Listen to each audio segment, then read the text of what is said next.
Tengan ustedes muy buenas tardes, estimados alumnos del diplomado. Les compartimos un poquito más de información, en este caso respondiendo a una pregunta que ustedes mismos habían hecho con respecto al surgimiento del concepto de la propaganda como tal. Lo que hacemos referencia en este momento es a de dónde surge justamente el concepto de propaganda. Y habríamos de hacer referencia que este va a surgir originalmente del ámbito religioso cuando, desde el siglo XVII, apareció el movimiento católico de propaganda fide, así en latín como se va a identificar, que significa difusión de la fe.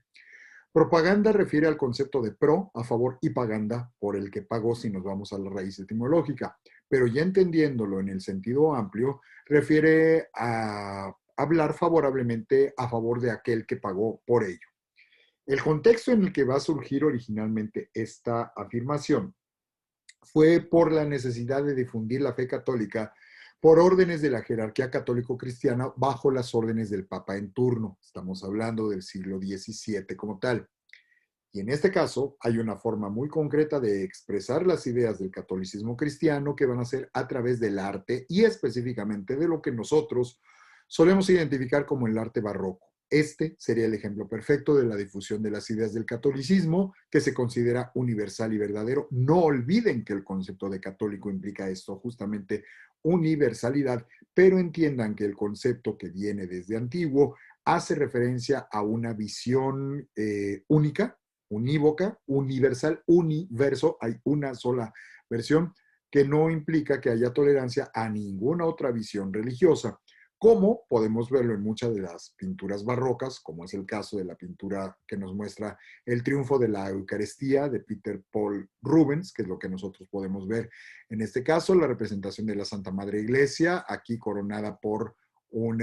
ángel que le está colocando la tiara papal, el símbolo de la iglesia como tal, siendo una representación femenina es la Madre Iglesia, que viene cargando la Eucaristía y vemos que aquí viene tirado por ángeles, por gente de la corte celestial y la corte terrestre. Vemos inclusive aquí la representación femenina de un personaje alado que trae una corona de laurel y que suele representar, junto con la palma del martirio, suele representar el triunfo y la victoria, propiamente es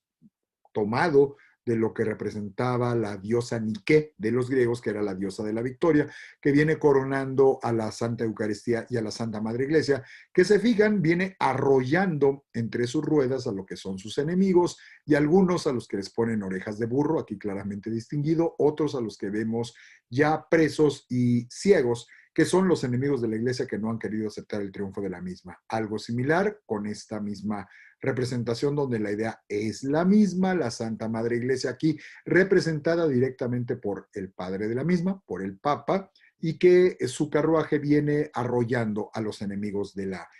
misma. Es a través de la propaganda de la fe que se va a difundir este concepto y de ahí surgirá la idea y la noción de la palabra que nosotros utilizamos como propaganda. Es hablar favorablemente acerca de alguien, en este caso el que ha ordenado que se hable bien de cierto tema.